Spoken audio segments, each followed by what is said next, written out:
దేవుని యొక్క వాక్యంలోకి వెళ్దాం. 1వ తిమోతి పత్రిక 3వ అధ్యాయము 8వ వచనం నుండి 13వ వచనం వరకు చదివాం. అక్కడ పరిచారకుల యొక్క లక్షణాలు మనకు కనబడుతున్నాయి.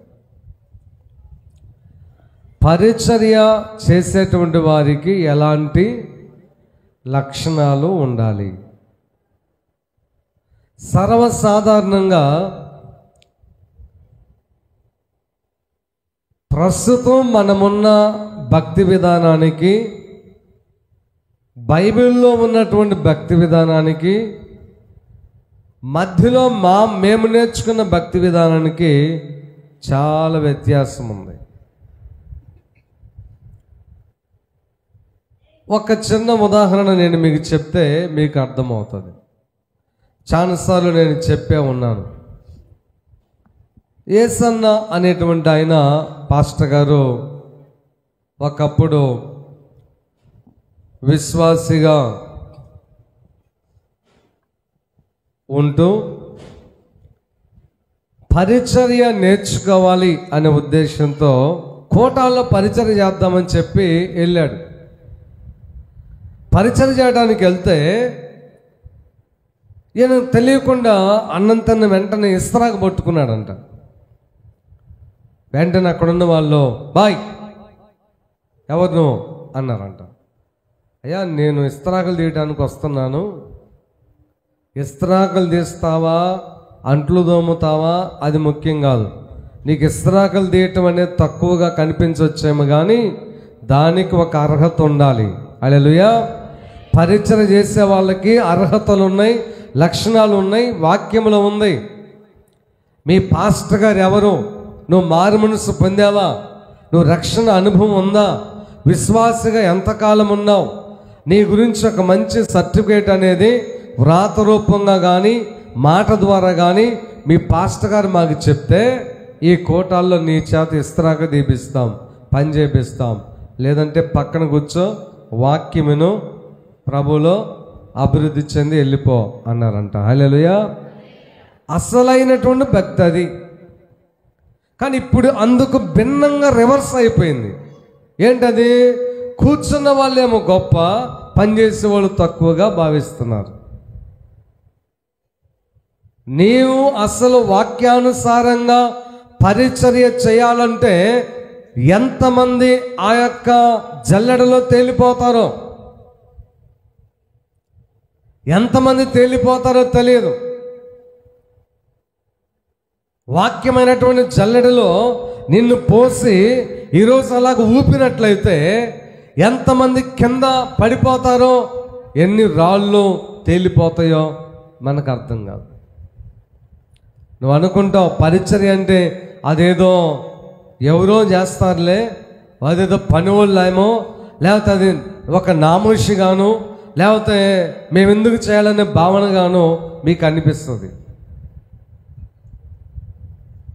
ఒక మాట నేను చెప్పాలి, నీవు చేయకపోయినా, నీ బిడ్డల చేత చేయించకపోయినా, మీ అంత దరిద్రులు ఈ ప్రపంచంలో మరొకళ్ళు లేరు. నిజమైన దరిద్రత పరిచర్య చేయనటువంటి మీరే నిజమైన దరిద్రులు. హల్లెలూయా. ఖచ్చితంగా ఇది నిజం. ఇప్పుడు మీకు ఇబ్బంది కలిగిన ఒకరోజు అర్థమవుతుందని ఇప్పుడు ఇది చాలాసార్లు చెప్పాను. ఒకరోజు అర్థమవుతుంది. సరే, ఇంతకు పరిచర్య ద్వారా వచ్చే ఆశీర్వాదాలు ఏంటి? అవి చాలాసార్లు మీరు విన్నారు. దేవుడు అనుమతిస్తే మరోసారి చెప్తా. కానీ ఇంతకు పరిచర్య చేయాలంటే ఒక జల్లెడ ఉంది, వాక్యమైన జల్లెడ, ఒక తూర్పార ఉంది, ఒక చాటం ఉంది. ఆ చాటలో బట్టి తూర్పార పడితే నీకు అర్హత ఉందో లేదో చూద్దాం. హల్లెలూయా.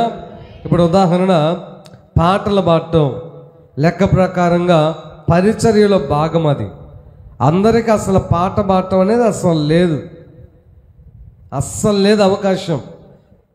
నేను కూడా లేదు. అది నాన్న అలవాటు చేశాడని చెప్పి నాన్న ఇక్కడ మిమ్మల్ని నడిపించాడు. దాన్ని ఎందుకు పోగొట్టాలనే ఉద్దేశంతో నేను వచ్చిన తర్వాత దాన్ని అవలంబించాను. లెక్క అయితే అది లేదు. మారు మనసు పొందిన తర్వాత కొన్ని రకాల పరీక్షలు వాళ్ళు నెగ్గిన తర్వాత వారు బలిపెట్టి మీద నిలబడి పాటలు పాడాలి. పాటలు నడిపించేటువంటి సేవా పరిచర్య అదొక భాగం వాక్యానికి ముందు. హల్లెలూయా. ఇప్పుడు క్రొత్తగా వచ్చిన వాళ్ళు పాడుతున్నారు. ఒక అమ్మాయి పాడుతుంది పాట, స్తుతి గానమ స్తుతి. మాడికేసి కొట్టేవాడిని, కాకపోతే మన ఊరు కాదు కాబట్టి నేను ఆగా. నువ్వు పాడుతుంది దైవ సంబంధమైన పాట, దేవుని దూతలకు లేని భాగ్యం నీకు దొరికింది. నువ్వు దైవభక్తితో పాడాలి, తర్వాత ఏకాగ్రతతో పాడాలి. ఆ పాట నీకు అనుమతించుకుంటా, అన్వయించుకుంటా నువ్వు పాడుతూ ఉండాలి. హల్లెలూయా. నువ్వు జోకులు వేసుకుంటా, మాట్లాడుకుంటా, నవ్వుకుంటా, సైగలు చేసుకుంటా పాడామంటే ఏంటి? దయ్యం పట్టింది. ఆ క్రొత్త రకం దయ్యం. విపరీతమైన కోపం వచ్చింది నాకు. ఎదురే కూర్చున్నా, కాకపోతే మన ఊరు కాదు, చూసి మెలకని ఉన్నాను. హల్లెలూయా. తర్వాత వాద్యములు వాయించడం ఒక భాగం, మందిరాన్ని ఓడ్చడం ఒక భాగం. ఏదన్నా కార్యక్రమాలు జరిగేటప్పుడు నీ వంతుగా ఆ కార్యక్రమానికి వంట మొదలుకొని వడ్డించేదాకా, ఇస్రాకలు తీసేదాకా, లేక దేవుని నామాను తవ్వడం, ఎత్తడం, మోయడం అంతా పరిచర్యల భాగమే. హల్లెలూయా. అయితే దానికి ఖచ్చితంగా అర్హత అనేది ఉండాలి. 8వ వచనంలో రాయబడతా ఉంది, మొట్టమొదటిగా అలాగుననే పరిచారకులు మాన్యులై ఉండవలెను. హల్లెలూయా. మాన్యులు అంటే మర్యాద పొందదగిన వారు, మర్యాద ఇచ్చువారు. అంటే ఆ పరిచయం చేసే వ్యక్తులను చూసిన వెంటనే మిగతా వాళ్ళకి గౌరవం వచ్చేటట్లుగా వాళ్ళ ప్రవర్తన, వాళ్ళ మాట, వాళ్ళ విధానం ఉండాలి. ఉదాహరణ, నేను పరిచర్య చేస్తా, నేను మీకు వడ్డిస్తున్నా. వడ్డించేటువంటి నా మీద మంగమ్మకి ఎవరికైనా గౌరవం రావాలి. ఎలాగంటే అక్కడ కొంచెం వేసుకుని తినండి, ఇంకొంచెం ఏమంటారా, తినో, వేసుకో, కొద్దిగా వేసుకో కావాలా. ఇదేమన్నా రాక్షసవే? ఇది నువ్వు రాక్షసవే? మన బిడ్డలు వాళ్ళందరూ పరిచర్య చేస్తున్నావు, నువ్వు వడ్డించే పరిచర్య చేస్తున్నావు. నేను చూడగానే గౌరవం రావాలి. అన్న మాకు వడ్డిస్తున్నాడు, అన్న కొంచెం వేయండి అన్న, చాలా అన్నాడు. అన్న బాగా వడ్డిస్తాడు, బాగా మాట్లాడతాడు. మా పెరుగు కొంచెం వేసుకోమ్మా, సరిపోతుందా? తిను, మంచిగా తిను, మళ్ళీ అడుగు, నేస్తా. చాలే, కొద్దిగా తిను, మిగిలిద్దేమో, తినలేని అంత పని చేస్తానక. నువ్వు పరిచర్య చేయడానికి నువ్వు తగవు, నువ్వు మానుకో. దైవ మందిరములో దేవుడు చూస్తుండగా, దేవుని పోలికలో ఉన్న బిడ్డలకు దేవుని రక్తం చేత కడగబడిన జనాంగానికి వడ్డించేటప్పుడు అలాగ నన్ను ప్రవర్తించేది, అలాగ నన్ను మాట్లాడేది. కొంతమంది ఇదిగా బిస్కెట్ ప్యాకెట్ ఇచ్చిన అర్థం ఏంటి? ఒళ్ళు ఏమన్నా దేవుని చేత శిక్షించబడటానికి ఏమన్నా రకరకాలుగా ఉందా? మర్యాదగా వడ్డించడం చేత కదా. మాన్యులై ఉండవలెను. తీసుకునే వాళ్ళు కూడా పీక్కుంటారేంది? కాదు, ఇదేమన్నా 2 చేతులు ప్రసాదం. అది దేవుని నామమున ప్రార్థించబడినటువంటి అమూల్యమైన అర్పణ. ఒకరి రక్తం అది కష్టపడి సంపాదించి నా ప్రభు కోసం నేను ఇవ్వాలనే ఉద్దేశంతో వాళ్ళు ఇష్టపూర్వకంగా ఇచ్చినటువంటి ఆ యొక్క డబ్బుతో కూడినటువంటి అర్పణ.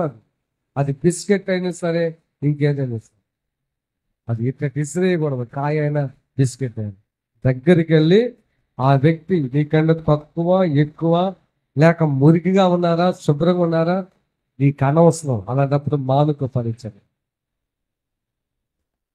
గౌరవించి దగ్గరికి వెళ్ళి చేతుల్లోకి.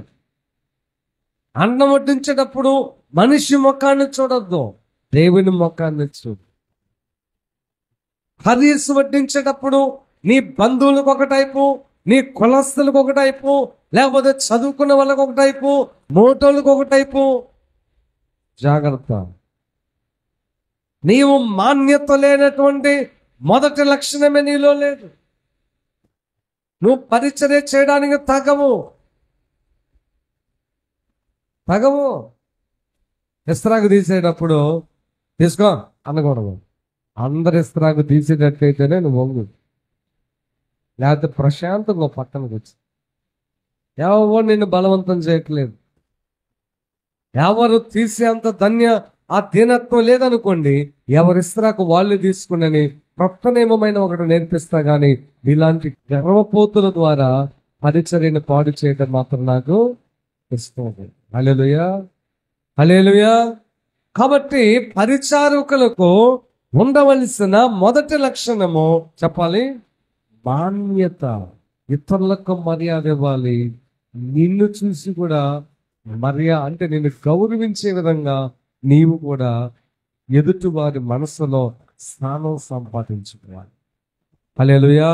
స్తోత్రం చెప్పండి ఒకసారి, ఇంకా గట్టిగా స్తోత్రం చెప్పండి. హల్లెలూయా, హల్లెలూయా. అదొక భాగ్యంగా భావించాలి నువ్వు దేవుని నామాన ఏది చేసినా. అందుకనే మొదటి లక్షణము మర్యాదస్తులై మాన్యులై ఉండవలెను. హల్లెలూయా. రెండవ లక్షణం ద్విమనస్కులుగా ఉండకూడదు. ద్విమనస్కు అంటే రెండు మనస్సులు.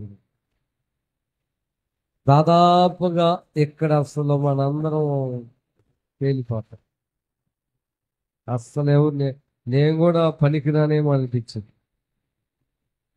రెండు మనస్సులు అనగా లోక సంబంధమైన ఆశలతో కూడిన మనస్సు, దైవ చింతన, దైవ భయము, భక్తితో కూడినటువంటి మనస్సు, దీనత్వముతో కూడినటువంటి మనస్సు, గర్వముతో కూడినటువంటి మనస్సు, పరిశుద్ధమైనటువంటి అలవాట్లతో కూడిన మనస్సు, అపవిత్రమైన అలవాట్లతో కూడిన మనస్సు. కాబట్టి ప్రియమైన దేవుని బిడ్డలారా, మీరు పరిచర్య చేయాలనుకుంటే ద్విమనస్కు ఉండకూడదు. హల్లెలూయా, హల్లెలూయా. అందుకని యాకోబు పత్రికలోకి మనం వచ్చినట్లయితే ఒక మాటను మనం చూద్దాం. యాకోబు పత్రికలో 4వ అధ్యాయము 9వ వచనాన్ని చదువుదాం. వ్యాకులపడుడి, 8వ వచనం, దేవుని యొద్దకు రండి, దేవుని యొద్దకు రండి, అప్పుడు ఆయన మీ యొద్దకు వచ్చును. పాపులారా, మీ చేతులను శుభ్రము చేసి కొనుడి. మనస్కులారా, చూసారా, రెండు మనసులు కలిగినటువంటి వారికి చెప్పాలి, వారి హృదయము కలుషితమై ఉంటుందంట. కలుషితం అవుతుంది. కాబట్టి ప్రియమైన దేవుని బిడ్డలారా, మీరు ఎవరైనా సరే రెండు మనస్సులు ఉంటే నువ్వు దేవుని పరిచర్యకు పనికిరావు. యాకోబు పత్రిక 1వ అధ్యాయము 7వ వచనాన్ని మనం చదువుదాం. అట్టి మనుష్యుడు ద్విమనస్కుడై తన సమస్త మార్గములయందు అస్థిరుడు గనుక ప్రభువు వలన తనకేమైనా దొరుకునని తలంచుకొనరాదు. ద్విమనస్కు ఉన్నటువంటి నీకు ప్రభువు ద్వారా ఏది దొరకదు. ఏది దొరకదు. నువ్వు నమ్ముతావా? నువ్వు ఒక అధికారి అయి ఉండి నీ దగ్గర పనిచేసేటువంటి ఒక వ్యక్తి రెండు రకాల మాటలు, రెండు రకాల ఆ మనస్తత్వం, స్వభావాన్ని ప్రదర్శిస్తా ఉంటే నువ్వు నమ్ముతావా? అరే ఈయన నమ్మకూడదురా బాబు, నా దగ్గర ఒక మాట మాట్లాడతాడు, అక్కడ పోయినాక ఇంకో మాట మాట్లాడతాడు, నా దగ్గర ఒకలా ఉంటాడు, బయటకు పోయిన తర్వాత మరోలా ఉంటాడు. కాబట్టి వద్దు, ఈయన నమ్మి ఏ బాధ్యత ఇవ్వకూడదు అని ఒక మనుష్యుడిగా, ఒక అధికారిగా, ఒక యజమానిగా నీవే అప్రమత్తంగా ఉంటే మరి దేవుడు, సృష్టికర్త అయిన ఆ దేవుడు విమనస్సు కలిగిన నీకు ఎందుకు శ్రేష్టమైనటువంటిది ఇస్తాడు. హల్లెలూయా. నువ్వు ఏదైతే అడుగుతావో అది నీకు దొరకదు. విమనస్సుకుంటే ఖచ్చితంగా దొరకదు. అందుకనే ప్రియమైన దేవుని బిడ్డలారా, పరిచారకులు ఒకటి మాన్యులుగా ఉండాలి, రెండవది ద్విమనస్సు, అంటే ద్విమనస్సు ఉండకూడదు, రెండు మనస్సులో ఉండకూడదు. ఇది చాలా చాలా ఇంపార్టెంట్. అంటే దీనికి మరొక పేరు ఏంటంటే అర్థం, మీరు ఊసరవెల్లి చూసారా? ఊసరవెల్లి అమ్మా, ఇంకా అదే ద్విమనస్సు అంటే. పరిస్థితులను బట్టి రంగులు మార్చే మనస్తత్వం, సందర్భాన్ని బట్టి మాటలు మార్చే విధానం, వ్యక్తులను బట్టి ప్రవర్తించేటువంటి విధానం.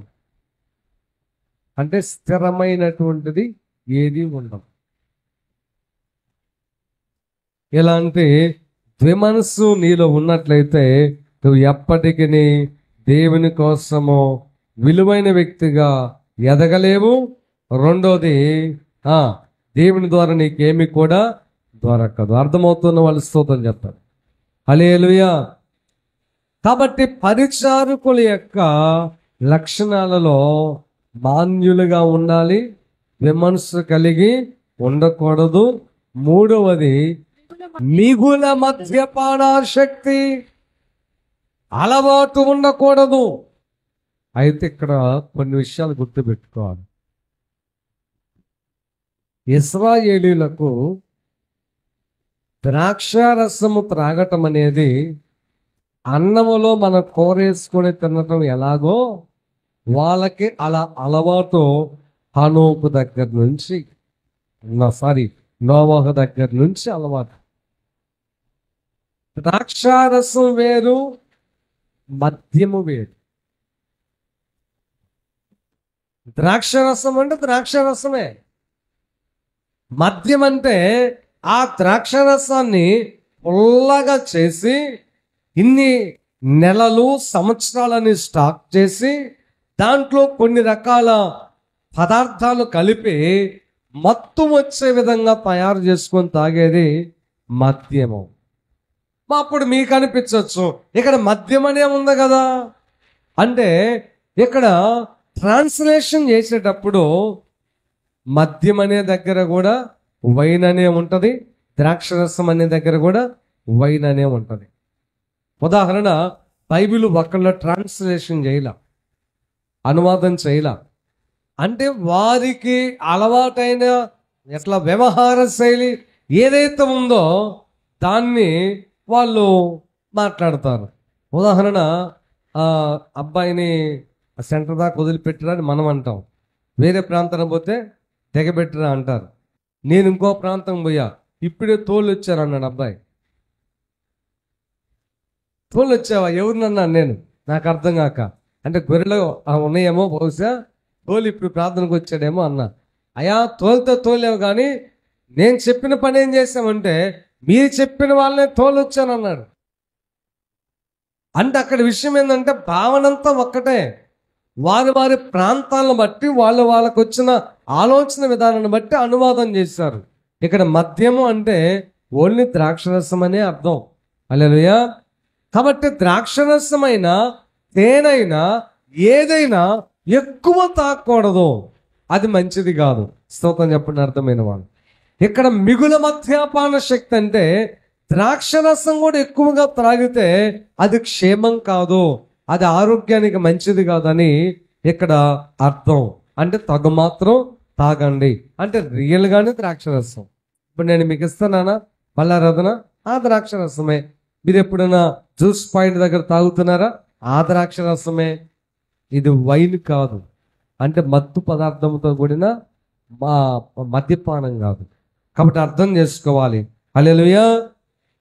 ఇక్కడ దైవజనుడైన పౌలు గారి ఉద్దేశం ఏంటంటే ఆయన ఆరోగ్యముతో పాటు కొన్ని లిమిట్స్ చెప్తున్నాడు. ఇప్పుడు ఉదాహరణ ఇంకా మీకు అర్థం కావడానికి ఇంకో మాట చెప్తాను, బాగా నాకెళ్ళి చూడండి. ఇప్పుడు మనందరం ఇశ్రాయేలీయులం అండి, మనందరం ఇశ్రాయేలీయులం, యూదులం. మనందరం భోజనాన్ని కూర్చున్నాం. రొట్టెలతో పాటు మనకేమిస్తారు? ఇదేగా వాళ్ళ ఆహారం. ఒక్కడే ఒక 10 కిలోలు తగిన ద్రాక్ష రసం, మిగతా వాళ్ళ సంగతి ఏంది? అర్థం చేసుకోండి.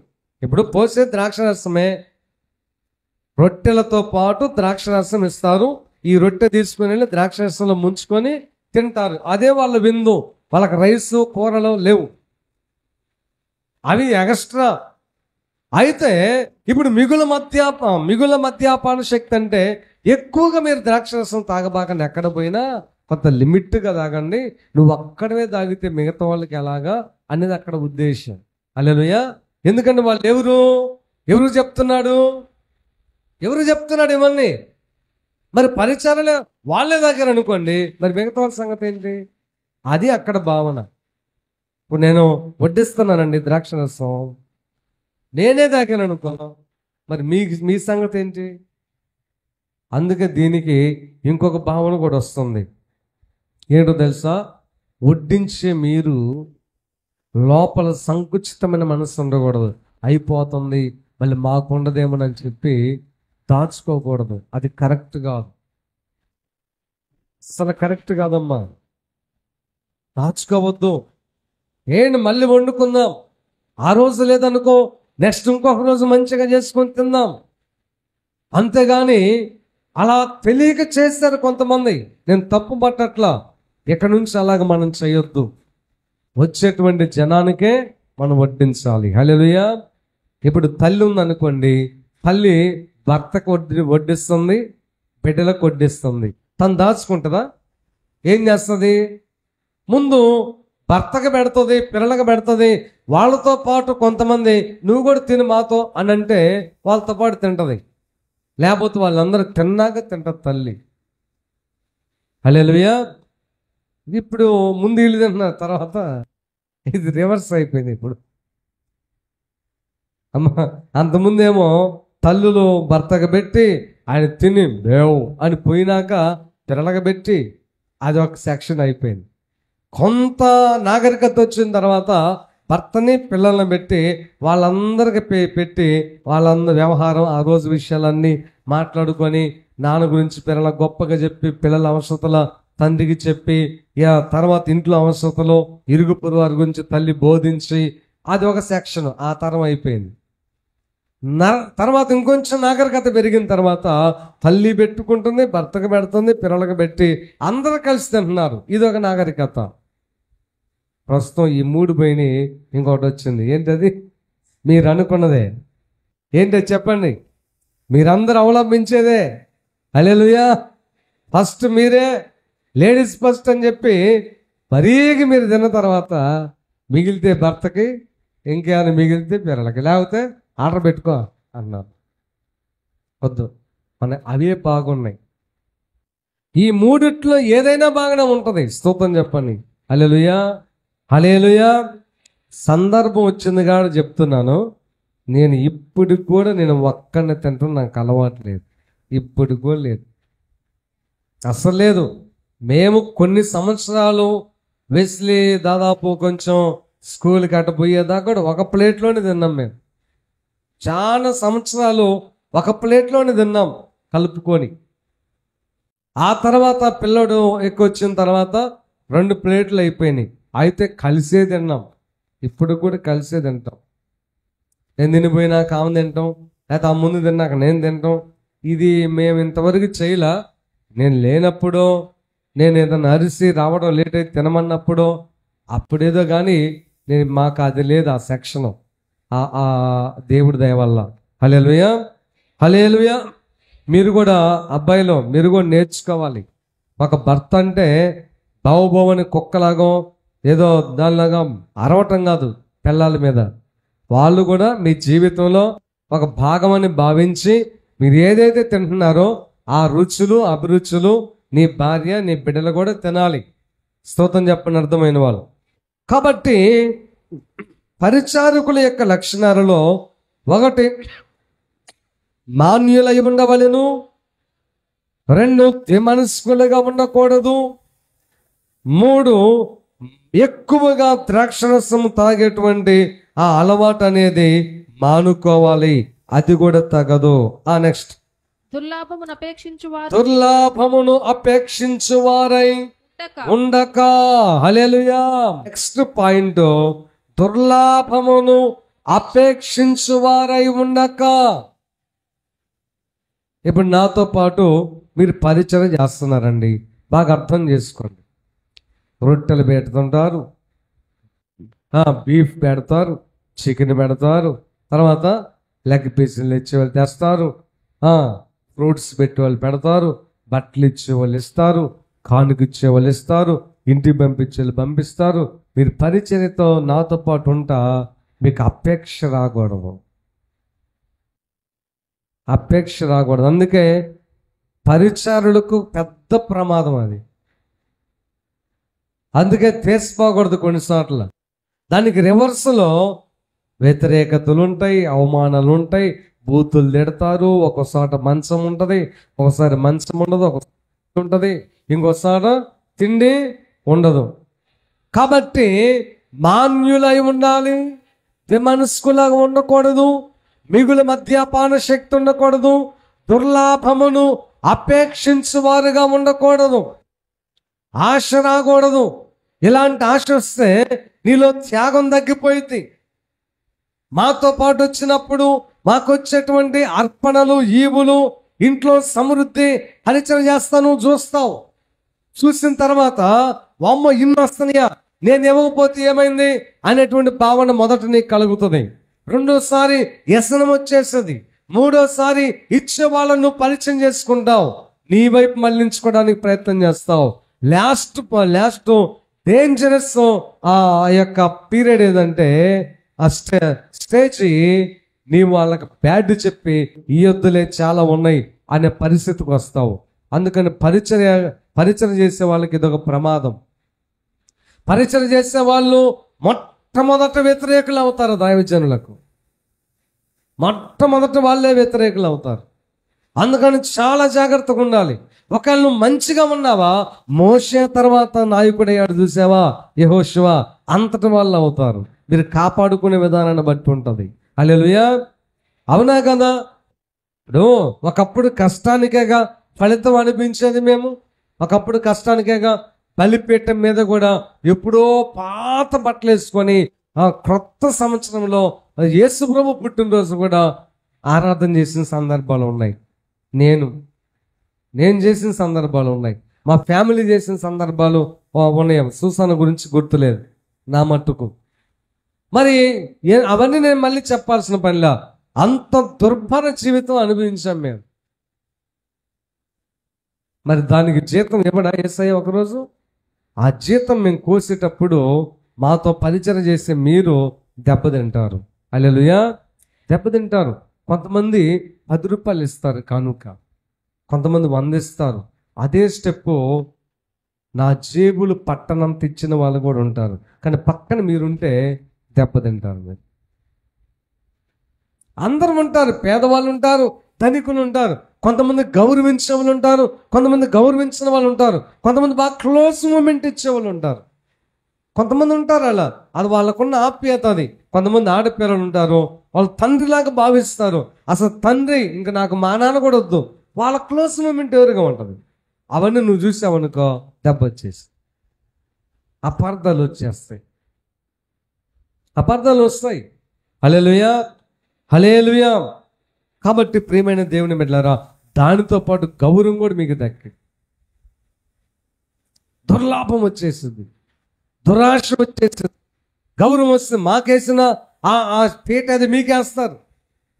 మాకేసినటువంటి ఆ యొక్క మా కుర్చీలు మీకేస్తారు. మాతో పాటు భోజనం మీకు కూడా పెడుతుంటారు. మీకు ఆటోమేటిక్ వచ్చేసింది ఆ స్థానం నాకు కూడా అయితే బాగుండేమో. చూసారా?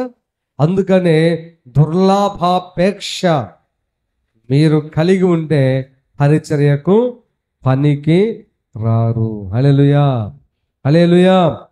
దుర్లాభాపేక్ష కలిగిన పరిచారకుని పేరు బైబిల్లో ఒకటి చెప్పండి, మీ అందరికి తెలుసు కానీ ఆలోచన చేయండి. గెహాజీ. గెహాజీ మనసంతా దేని మీద ఉంది? ఎలీషా ప్రార్థన మీద ఉందా? ఎలీషా భక్తి మీద ఉందా? ఎలీషా ఎంత కష్టపడ్డాడో ఆలోచన చేశాడా? ఎలీషా నిద్రలేని రాత్రులు ఎన్ని గడిపాడో అదేమన్నా నేర్చుకున్నాడా? ఎలీషా ఎంత త్యాగపరుడో అది నేర్చుకున్నాడా? ఎలీషా ఏమేమి వదిలిపెట్టి దేవుని రాజ్యం కోసం వచ్చాడో అదేమన్నా నేర్చుకున్నాడా? అవేమి నేర్చుకోకుండా ఎలీషాకు వచ్చే ఆదాయం మీదే దృష్టి పెట్టాడు. హల్లెలూయా, హల్లెలూయా. ఎలీషా దెబ్బతినలేదు కానీ దుర్లాభాపేక్ష కలిగిన గెహాజీ కుష్టి వ్యాధి కలిగిన వాడయ్యాడు. నష్టం వస్తుంది, శాపం వస్తుంది. నేను చాలా అప్డేట్ అవుతున్నాను ఇప్పుడు. ఎందుకంటే ఒకప్పుడు నేను అందరికీ భోజనం వడ్డించడానికి అవకాశం ఇచ్చి ఇంట్లోకి రప్పించుకోవడానికి ఎలా ఉండేదంటే, మా ఇంట్లో ఎవరి కాళ్ళు వెళ్ళి ఫ్రిడ్జ్ తీసుకొని తాగుతుండేవాళ్ళు. బెడ్రూమ్లోకి ఎలా పడితే అలా వచ్చేవాళ్ళు. అమ్మ ఈ చీర బాగుందమ్మా మాకు కావాలని తీసుకొని పోతుండేవాళ్ళు. ఇంట్లోకి వెళ్ళి భోజనం కూరలు అన్నీ వేసుకొని వండుకొని తిని అట్లా బోలెడంతమంది. మేము దాన్ని హ్యాపీగా సంతోషంగా భావించాం. ఎందుకంటే ఎంత స్వతంత్రం, ఇచ్చిన వాళ్ళే, ప్రేమించిన వాళ్ళే, బిడ్డల తర్వాత వాళ్ళే కదని చెప్పి ఏమనే వాళ్ళం కాదు. తర్వాత వాళ్ళు అంత చేసి కూడా భయంకరంగా గాయపరిచిన సందర్భాలను బట్టి ఇంకా అప్డేట్ అవ్వాలి. అది కాదు, వేరే విధంగా నడిపించాలనుకొని ఇంక వాక్యం అనేటువంటి దాంట్లోకి వచ్చాం. హల్లెలూయా. అంతకుముందు వాక్యం కాదనన్ను, అప్పుడు తండ్రి బిడ్డల స్థానంలో ఉన్నాం. అది గారాభం స్థాయిలోకి వెళ్ళిపోయింది. దాని తర్వాత ఇంకోటి ఏం ఆలోచన చేశానంటే, నేను అందరితో ఫ్రీగా ఉండాలి. రెండోది, ఈ లోకం నుంచి ఏం చేసిపోతామలే కాబట్టి అనుభవించని వాళ్ళని అట్లా ఉండేది. కానీ అనుభవించి తిని త్రాగి మళ్ళీ మమ్మల్ని బ్యాడ్గా భావించి నేను నిందలేసి ఆ తర్వాత మొఖానే తిట్టి ఇంకా అది చెప్పే కాదు. ఈ మోసగాడు అని తిట్టినా సంతోషమే, కానీ పెట్టిన చేతిని ఏమిచ్చావంటే చాలా బాధ అనిపించింది. హల్లెలూయా, హల్లెలూయా. అలా ఒకళ్ళిద్దరిని మీరేది అనుకోబాకండి. చాలా మందిని చూసాను నేను. ఇది ఒక్క సంఘం అనుకోబాకండి. నేను ఎన్నోసార్లు చూశాను అలాంటి వాళ్ళని. అర్థమైందా? హల్లెలూయా. అందుకనే గుర్తుపెట్టుకోనండి, అలాంటి ఆ ధన ఏంటది, ఆ దుర్లాభాపేక్ష అనేది నీలో ఉంటే నీవు పరిచర్యకు తగవు. అదేదన్నా ఉంటే నువ్వు దేవుని సన్నిధిలో సరి చేసుకొని వదిలేసేయి. అలా ఉండకూడదని. ఇప్పుడు ఉదాహరణ, తెనాలి రామలింగన కథల్లో ఒక కథ ఉంది.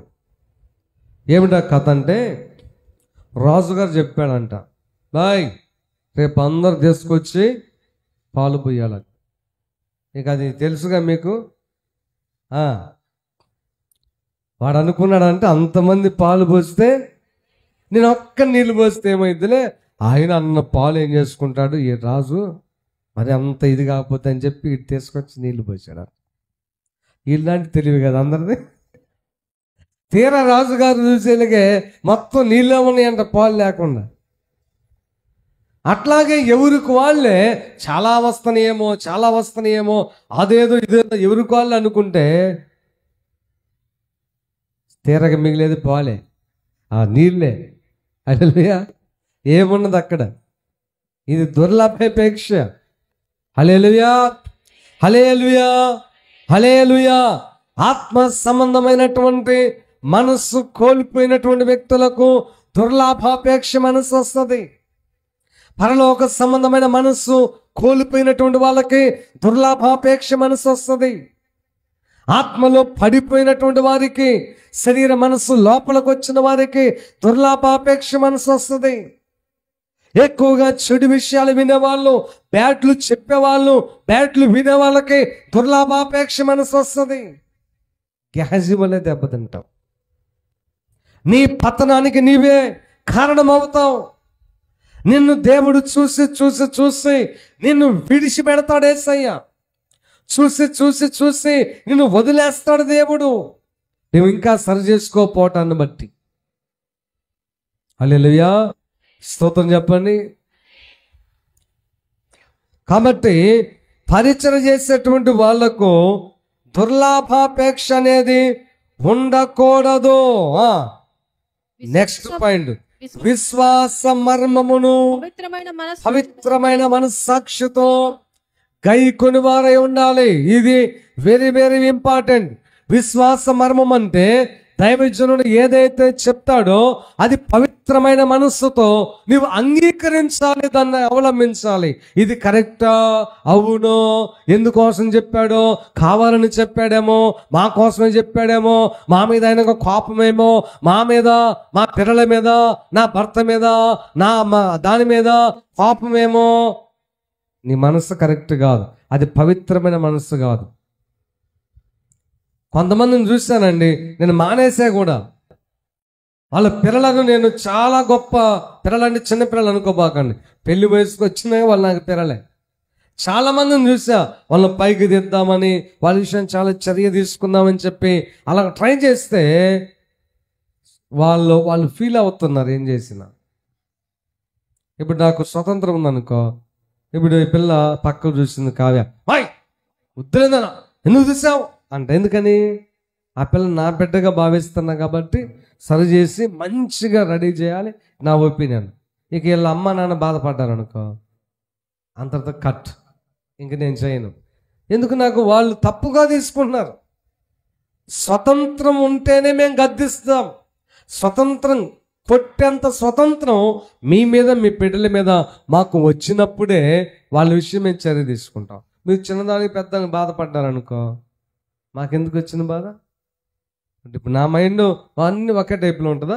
ఇప్పుడు మా అక్క పిల్లలు మనవల్లో ఎక్కారు పైకి, విడిగైతే ఎత్తుకుంటా, దగ్గర తీసుకుంటా. ఇప్పుడు ఎక్కడ ఎత్తుకుంటానా? నా బిడ్డ నేను ఎత్తుకోను, మీ బిడ్డలు ఎవరు నేను ఎత్తుకోను. అలా అని చెప్పి మామూలు కోపంగా దేని అనుకుంటే, అంటే వాళ్ళు అనుకుంటారని కాదు, అందరి సంగతి చెప్తున్నా. సందర్భాన్ని బట్టి, నా పని ఒత్తిడిని బట్టి, నా మైండ్ ఫ్రీగా ఉన్నదాన్ని బట్టి కొంతమంది కోపడతా, కొంతమంది ఫ్రీగా మాట్లాడతా, కొంతమందిని ముద్దాడతా, కొంతమందిని కాముగుంటా. అది మిమ్మల్ని బట్టి ఉంటుంది. మీరు మహా కోపిస్టులై ప్రతిదీ అపార్థం చేసుకున్నారనుకో, అది మీ లైఫ్, మీ బిడ్డ లైఫ్ మీరే పాడు చేసుకున్నారు. నేను పట్టించుకోను. ఇంకా చెప్పారు కొంతమంది. ఇప్పుడు ఉదాహరణ, నేను వెళ్తున్నాను, కారు నుంచి వెళ్తున్నాం, కారు ఉంది, బైకులు ఉన్నాయి, ఆటో ఉన్నాయి. అందరు కార్లు పడతారా? అందరు కార్లు పడతారా? ఇక వెళ్ళిపోయి, మమ్మీ, అంకులు, తాతయ్య, బాబాయ్ నన్ను కార్లు ఎక్కించుకోవాలా, అల్లవాన్ని ఎక్కించాడంటే అప్పుడు నేను ఎన్ని కార్లు కొనాలి? అప్పుడు అలాంటి వాళ్ళు నేను పట్టించుకోను. అసలు తీసుకోను నేను. దీనికే వాళ్ళు బాధపడి తల్లిదండ్రులకు ఫిర్యాదు చేస్తే రేపు తిండి ఎక్కువ అవ్వచ్చు, తగ్గొచ్చు, ఒక దెబ్బ నేను కొట్టవచ్చు, దిద్దొచ్చు, నేను మంచం మీద పనుకుని వాళ్ళు కింద పనుకే పెట్టవచ్చు, ఏదైనా జరగవచ్చు. ఇంకప్పుడు నాకు స్వతంత్రం ఎక్కడ ఉంటుంది అక్క? వాళ్ళకి చెప్పలేను కదా నేను. అందుకని కట్టింగ్. అది కోపంగా కాదు, వాళ్ళని పోగొట్టుకోలేక వాళ్ళు ఎందుకు బాధ పెట్టమని చెప్పి కాముకుంటామే. నో కక్ష, నో బాధ. హల్లెలూయా. అర్థమవుతున్న వాళ్ళు స్తోత్రం చెప్పండి. హల్లెలూయా. కాబట్టి నేను ముగింపులోకి వస్తున్నాను.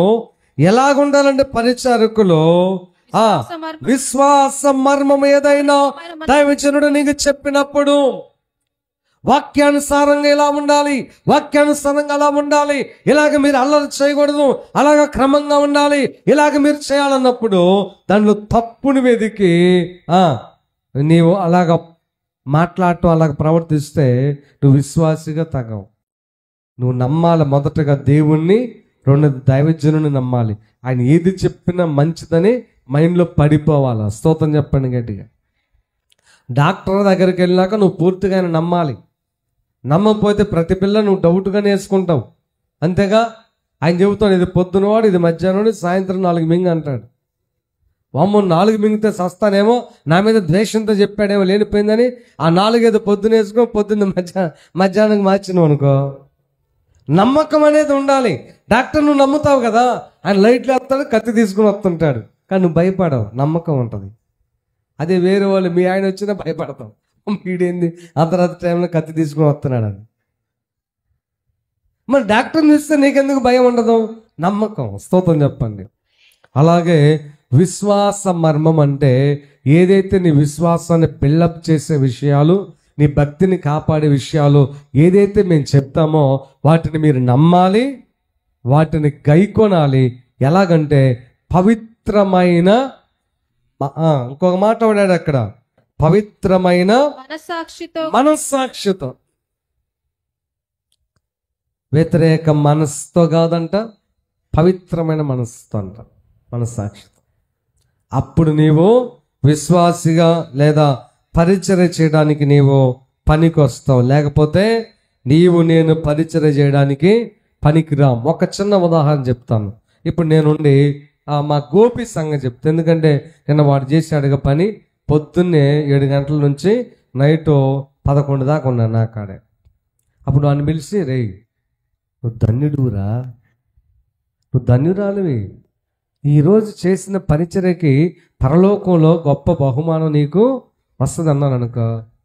అన్నావు ఈ కథలను చెప్పాకన్నా ఏదో రీతిగా తెలివిగా నా చేత పని చేయించుకోవడానికే పరలోకం అంట అదంట అని ఈడు వాళ్ళ అమ్మ అనుకున్నారు అనుకో. విశ్వాస మర్మాన్ని వాళ్ళు గైకొంటున్నారు అంటే అర్థం కాదని చెప్తున్నా. అలాగా అమ్మా ఇదిగో మీరు ఉపవాసం ఉండండి, ఒక్క పూట తిను, 3 రోజులు నుండి ఇక్కడ మందిరంలోనంటే మందిరంలో ఉంచుకొని మందిరం అంతా శుభ్రం చేయించుకోవడానికేగా. పవిత్రమైన మనసు కాదు.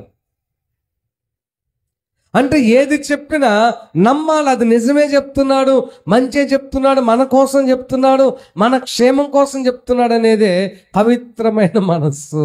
అర్థమవుతున్న వాళ్ళు స్తోత్రం చెప్పండి. హల్లెలూయా.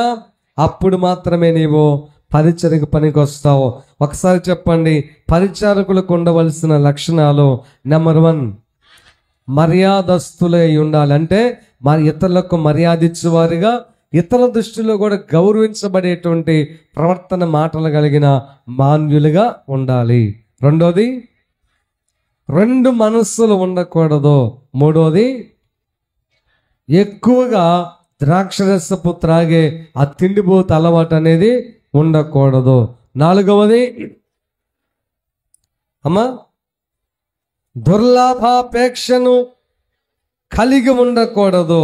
5వది, విశ్వాస మర్మాన్ని పవిత్రమైన మనస్సాక్షితో గైకొని వారై ఉండవలెను. దేవుడి మాటలు దీవించుగాక. ప్రార్థన చేసుకుందాము. కళ్ళు మూసుకోండి.